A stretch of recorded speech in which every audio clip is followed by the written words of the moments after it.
Salam dan bahagia, Ibu Bapak Guru hebat dan praktisi pendidikan, dimanapun Anda berada.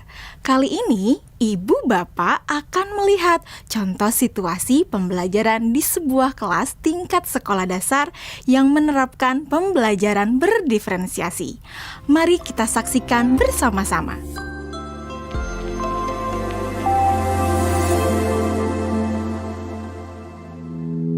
Organ tubuh manusia.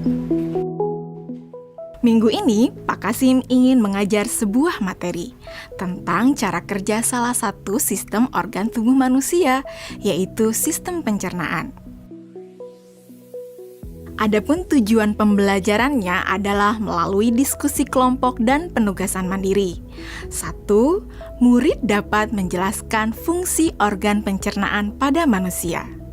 Kedua, murid dapat membuat model dan menunjukkan cara kerja sistem pencernaan manusia. Sebelum pembelajaran dilakukan, biasanya saya akan melihat tujuan pembelajaran atau target apa yang akan saya capai pada hari itu. Setelah itu, saya melihat data atau informasi terkait murid-murid saya untuk menentukan strategi pembelajaran yang tepat dan penilaian yang sesuai. Saat merencanakan pembelajaran, Pak Kasim mempersiapkan beberapa sumber belajar yang menurutnya akan membantu murid-muridnya belajar sesuai dengan kebutuhannya. Sumber daya belajar yang disiapkan diantaranya adalah sebuah poster, berbagai bacaan yang memuat pembahasan tentang bagaimana organ pencernaan bekerja dari beberapa sumber. Ada yang berupa beberapa buku bacaan dengan tingkat kesulitan berbeda-beda, artikel sederhana, mengunduh sebuah video singkat yang sesuai dengan apa yang ia ingin anak-anak pahami, membuat kartu-kartu pertanyaan untuk membantu murid mengkonstruksi sendiri pemahaman mereka tentang cara kerja sistem organ pencernaan dengan menjawab pertanyaan. Sumber belajar yang beragam ini tentunya tetap sesuai dengan tujuan pembelajaran yang ingin dicapai, atau dengan kata lain mengimplementasikan diferensiasi konten.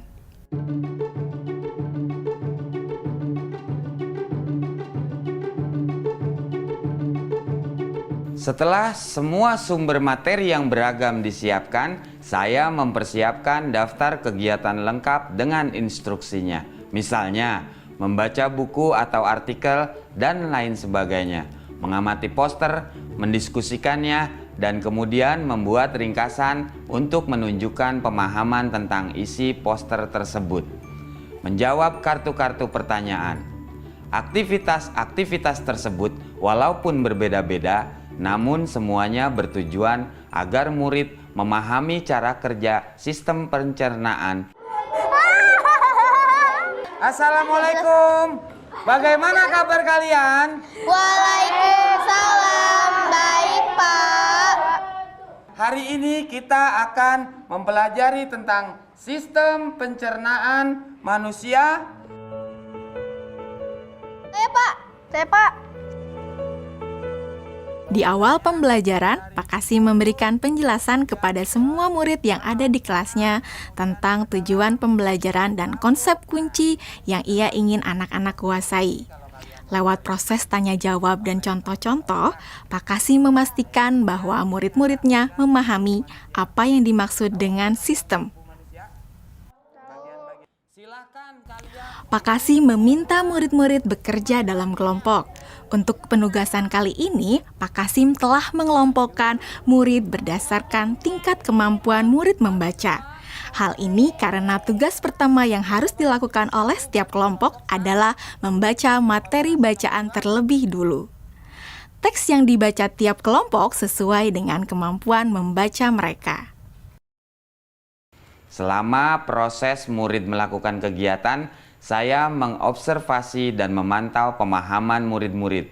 Saya mendatangi tiap kelompok, mengajukan pertanyaan, dan memberi pertanyaan lanjutan kepada murid-murid yang memerlukan bantuan atau perlu diberikan tantangan lebih.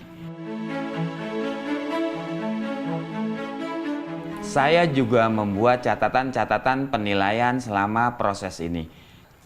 Setiap jawaban murid, pertanyaan murid, saya perhatikan dan menggunakan informasi ini untuk menyesuaikan tingkat bantuan yang akan saya berikan pada murid atau berdiferensiasi proses. Sistem pencernaan adalah serangkaian jaringan organ yang bekerja untuk mencerna makanan. Organ pencernaan antara lain meliputi mulut, kerongkongan, lambung, usus kecil, usus besar, rektum, anus.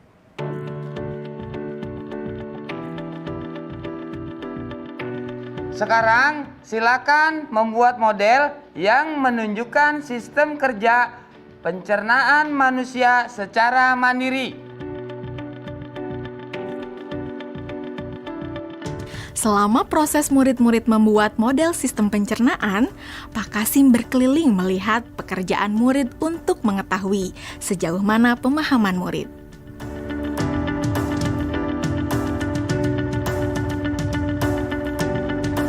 Di akhir pembelajaran, saya melakukan kegiatan refleksi, di mana refleksi tersebut digunakan untuk mengapresiasi murid, untuk mengetahui atau menilai sejauh mana pemahaman murid tentang topik yang sedang dipelajari, untuk mengetahui bagaimana perasaan murid-murid ketika melakukan proses pembelajaran. Agdas, Senang, Pak. Arjuna, Senang, Pak. dan tentunya semua ini dapat menjadi informasi bagi saya untuk mengembangkan proses pembelajaran selanjutnya. Ibu dan Bapak guru hebat, demikian video singkat salah satu contoh penerapan pembelajaran berdiferensiasi di jenjang sekolah dasar. Tetap semangat, Ibu dan Bapak guru hebat. Salam dan bahagia.